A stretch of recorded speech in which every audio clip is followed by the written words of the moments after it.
Today, let's learn all about this Prohibition-era bottle on this episode of Antique Bottle Stories.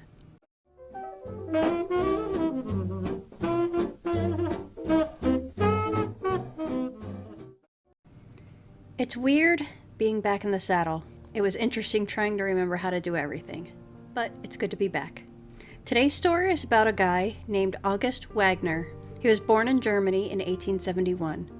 According to this 1900 census, he says he immigrated in 1885, so that would make him 14 years old. He came over with his parents.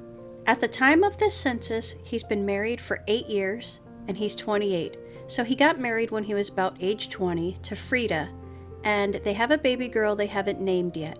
She's 2 months old. I wonder if she's a twin, because I also found a record for a boy named August Wagner, also born in April 1900, but he died on June 3rd. This census was taken June 12th. But Frida told the enumerator that she's only had one child. Interesting.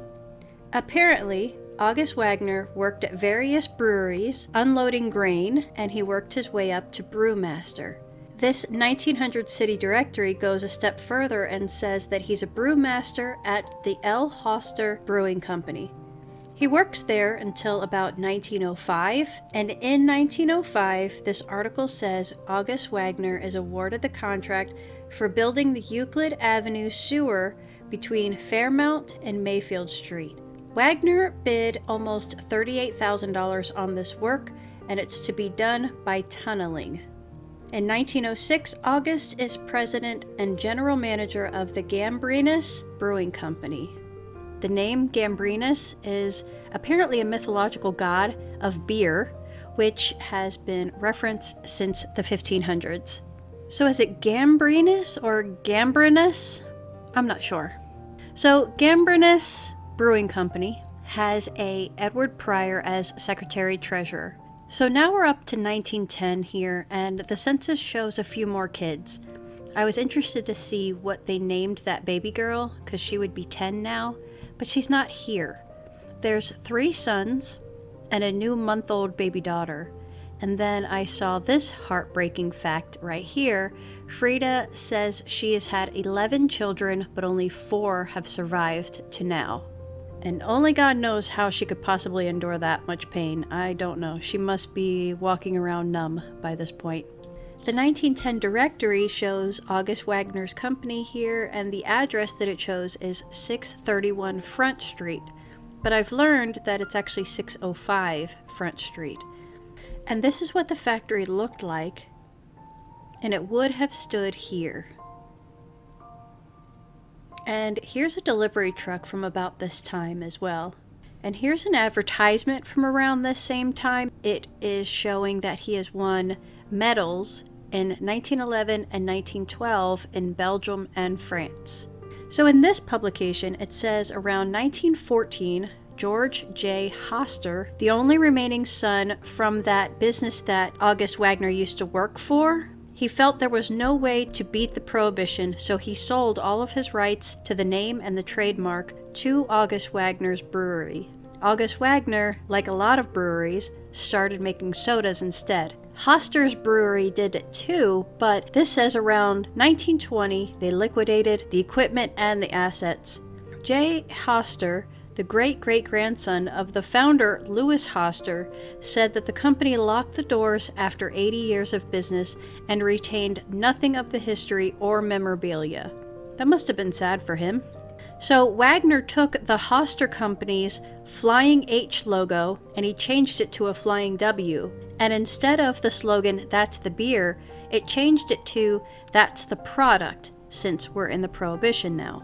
There's a few books written about the breweries in the area, and I'll link a few of them. This book was written in 2017, and it says that the Prohibition hit the breweries hard. And here's another company that sold their company to Wagner. The company went back to making beer as soon as they lifted the ban, though. Apparently, Wagner had a few other businesses, including real estate and a car dealership, and with all of that going on, he was able to survive the Prohibition.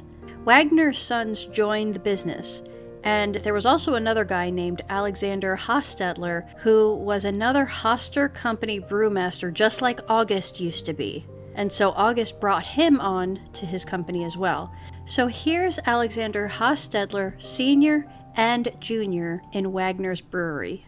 Now this source says that August Wagner himself was 6'4". He was a really colorful guy.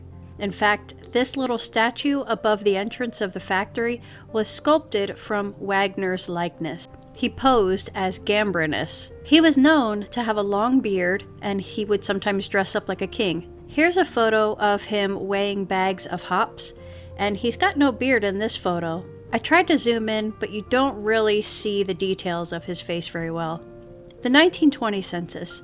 We're still during the Prohibition here. This shows August is a manufacturer of soft drinks. One of the sons is a foreman at the factory, but the other one says that he's a manager at a farm, probably still involved in the business somehow. August Jr. and Carl are 18 and 16 right now.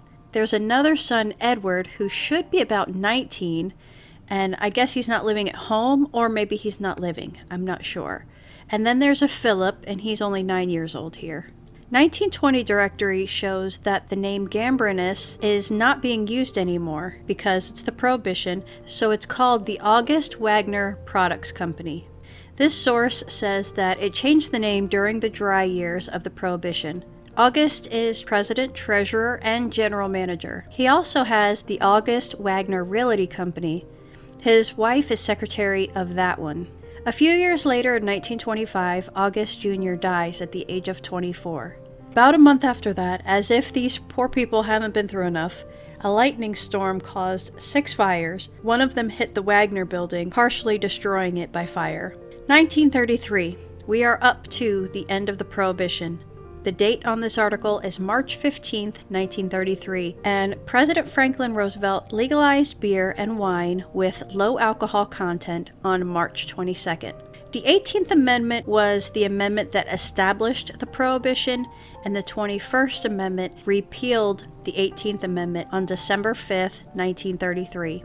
Anyways, this says that August Wagner owns the Connect Brewery, and it also mentions that the name of the company is called August Wagner and Sons Company, and that they are ready to start the brewery up and just waiting for the bill to hurry up and get signed.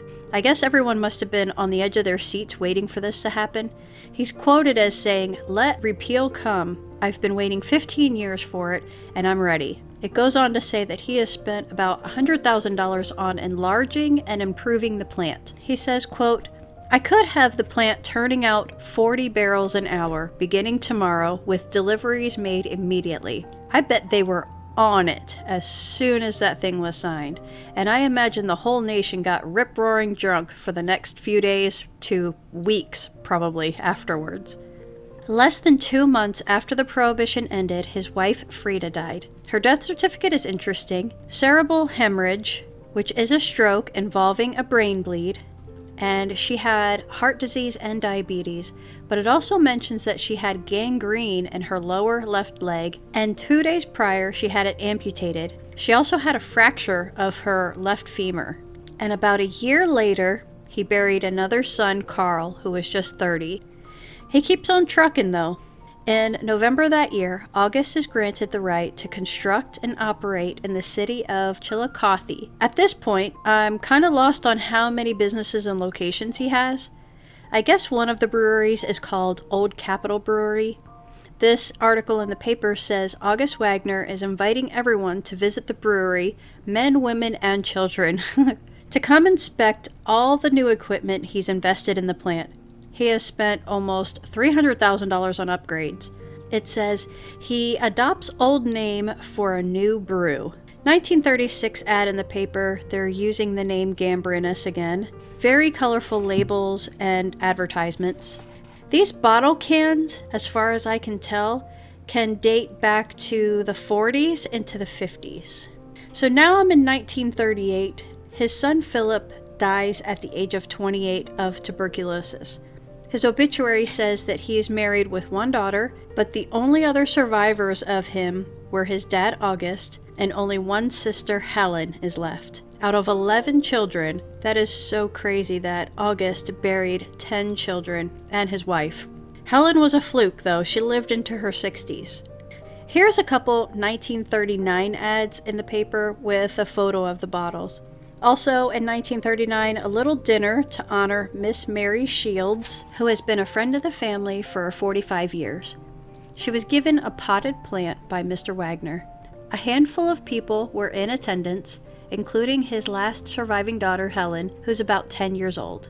The 1940 census, the house is pretty empty. Just August, who is listed as about 68 years old, and little 11-year-old Helen, along with a servant, 29-year-old Kate.